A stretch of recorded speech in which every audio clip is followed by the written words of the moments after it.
Welcome to PrepsNet Coach Speak with Corner Yellow Jackets head football coach Trent Campbell, powered by Campus Traditions. Here's your host, Aubrey Johnson. Welcome back, Coach. Thank you for having me. All right. Well, congratulations are in order. The last 2 weeks, you've got 2 straight wins. Let's talk about them. The first one was against Jacksonville. You beat them 17-7. Tell us about the game. It's a tight ball game for most of the game, which, I mean, most of our games are going to be that way, I feel like. But defensively, we played really, really well and kept us in the game until the offense sort of found their feet. Right. And we were able to come out in the second half and do some things. We had television crews here. The game was televised. Nice. And so that was a different experience, a different environment. But Sure. I think the kids enjoyed that, and we played really well on the defensive side. And just couldn't have been more excited about that, because that's not necessarily what we've seen week in, week out, and I really feel like they came together and played well. Really in the second half on both sides, but Right. Defensively, we needed to give our offense time to get the wheels churning, and once they did, they found their feet. We made a few plays in the second half and beat a good football team. Good deal. So then last Friday, you went to Briarwood and you beat them. Now, this was a scoring affair on this one. 42-27. Tell us what happened in that one. Really excited to win that one. That one's huge for playoff implications, for region standings. Right. Just disappointed in the second half with how we played defensively. If I'm gonna brag on them about the Jacksonville game, I got to be a little bit disappointed in the second half. Gave up way too many big plays in the throw game. Really felt like we did a great job of stopping Briarwood's running game, but we were not effective enough in the second half in the throw game. I mean, we come out in the second. We go into halftime up 14-0. We come out and score on the first drive in the second half. We're up 21-0. You know, at their place, have all the momentum in the world, and then we give up a big play in the throw game defensively, and then immediately turn the ball over. Oh, no. And give up another big play in the throw game. And so next thing you know, you look up and it went from 21-0 to 21-14, and it's turned into a one-score game. You sort of have this sick feeling in your stomach, like we're about to let this thing slip away. But offensively, we were able to run the football, and that's you always feel good about your chances to win a football game if you can run it. And we were able to run the ball, control the clock, sustain drives. I think we were probably, if I had to guess, I can't remember exactly, but I think we're like 3 for 3 on fourth down conversions. Right. And made plays when we needed to make plays, had some kids step up and make some big plays for us, and that was huge in the game. And we were able to extend it a little bit there at the end and pull it out and make it a little more comfortable right in the closing stages. All right.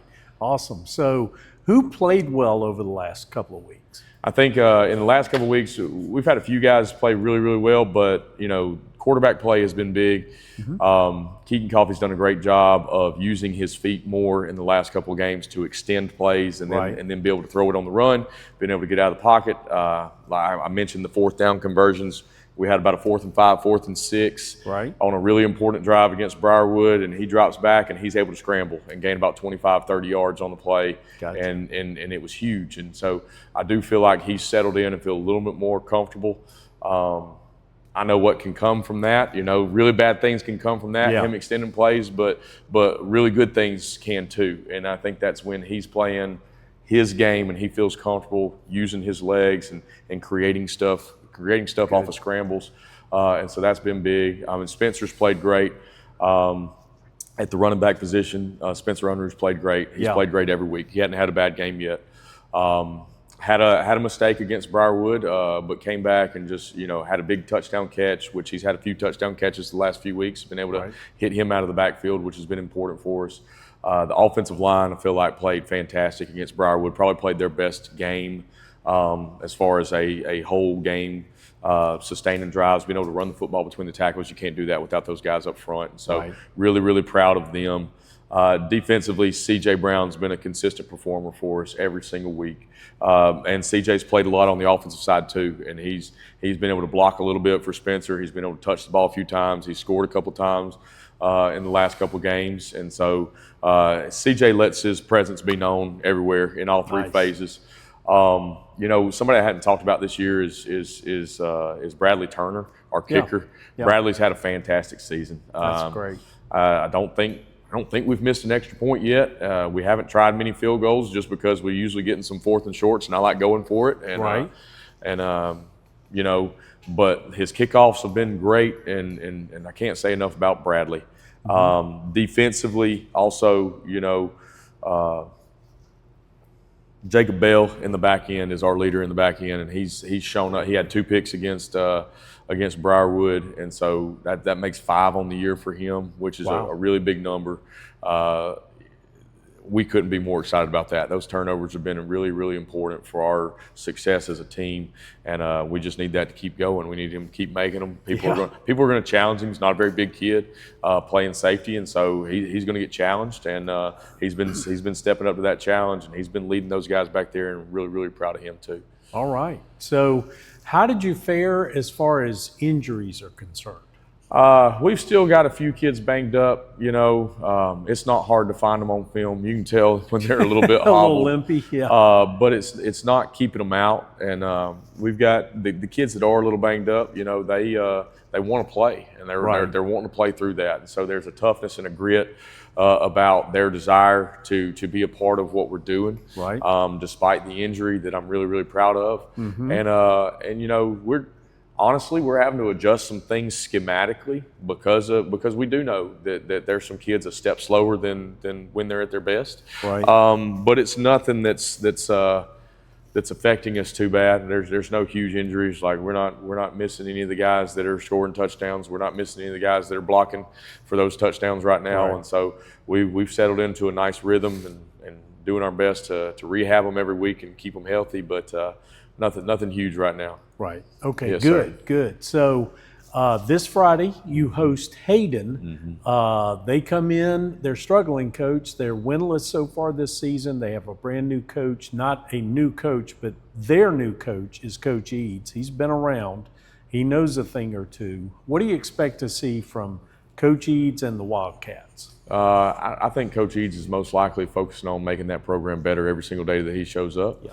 I think we're going to get their best shot. I expect nothing less, and hopefully they get our best shot also. Right. It is a rivalry game. Yes. Our communities are pressed right up against one another right across the line. Yes, they are. A lot of these kids go to church together. They've played park ball against each other their whole lives. We've got some kids that are from Hayden that have come to Corner. There's kids from Corner that have moved to Hayden, and the two communities are really together as a larger community. And we have a tremendous amount of respect for their program and what they do over there, and I know we're gonna get their best shot. Coach Eads is a great coach. He's been doing this, like you said, for a very long time. Been around for a long time. Right. Had some great programs, and he's had great success as a head coach. And given time, he'll have great success at Hayden also. Okay. And so, hopefully we can come out and execute. And yeah, they haven't had the best season. But there's no doubt in our mind that on any given Friday, if we don't play our best, that we can get beat by anybody. Sure. I was explaining it to one of the kids yesterday.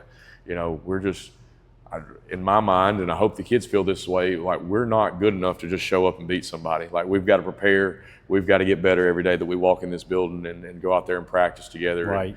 And that'll never change. Okay. So on the 17th, John Carroll comes to town. They're sporting a 2-5 record thus far. What do you expect to see from the Cavaliers? I think John Carroll's got a lot of great players.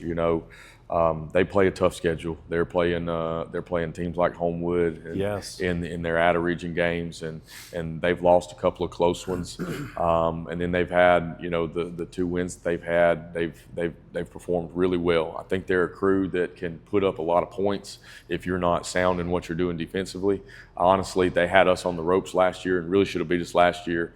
They've got a great quarterback over there. He does a great job. He's a kid last year that I thought was probably, with his arm, the most talented kid in our region at the quarterback position, and he's still there. And he's got some kids that are talented that he can throw it to. Yeah. Hadn't looked at them too much, just some overlapping of film, but Sure. But I know they're going to be able to score points, and I know that Coach Mara does a great job, and he's a good coach to have a tremendous amount of respect for. So that'll be our senior night. That'll be an emotional night for our kids. Yeah. But we've got an opportunity to go win this region at this point Right. where we're at, and we're going to have to take that one game at a time. And so hopefully, it's my job to keep our kids focused. And when we get to that one, hopefully we still have a chance to win the region. And so that's every single week's a region championship game for us now at this point. After losing the game to Ramsey, we put our backs against the wall, and now after winning the game against Briarwood, we're back in it. And so we just got to go take care of business, and all that'll sort itself out. Okay, very good. Yes, so at this point, I want to spotlight a player, someone to this point in the season that has done extremely well for you, someone that you would point at as a leader. Who would that be on the team?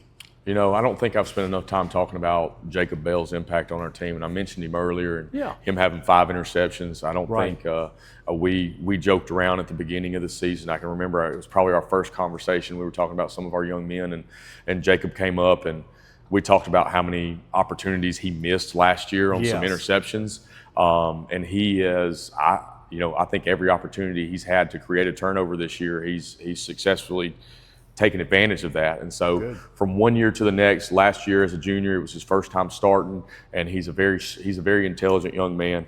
And I think he holds a lot of respect amongst his teammates. He's a fantastic track athlete. And so he's got some other irons in the fire, and he is having a great senior season, and I couldn't be prouder of him. He's not the most physically gifted vertically, you know, he's a shorter kid. He's not the biggest kid on the team, but every day he comes in this weight room, he's working hard. Every day he shows up. I really put a lot on him in the preseason to be the leader of our secondary, to be my guy out there on the field. I'm a secondary guy. I love coverage. I love dissecting it. I'm a little bit of a nerd about it, and I always feel like I need one out there that can be my guy out there, and he has taken on that. It's a lot of responsibility that I put on. I need at least one, at least one of those safeties that can run the show for me, and he is that defensive quarterback for us on the back end. And to see him have the success that he's having, to see him enjoying himself, and I feel like some of the pressure's off. He's gotten comfortable with it, and to see him getting frustrated with some of his teammates and trying to hold them accountable at times is good, and to also foster his leadership skills to where we had an incident last week where he's getting on one of his teammates based on a mistake that they made, and I told him on the sideline, I was like, all right, you ripped him up, now go build him back, because we got to win the rest of the football game with him, and that's extremely important. Like if you're going to hold somebody accountable, to be able to hold somebody accountable, that person also needs to know that underneath that accountability is some love. And I think Jacob does feel that for his teammates, and that's one thing that, as a leader, you got to make sure that you show them that you love them and you're willing to serve them, and have that leadership style, and that gives you the platform to to hold a kid accountable. And he's one of those guys that I consider one of my coaches on the field, and I couldn't be more appreciative of that. Okay, fantastic. So, Coach, that's our show. We appreciate your time, and as always, we appreciate yours. Join us again in a couple of weeks for another corner edition of Coach Speak.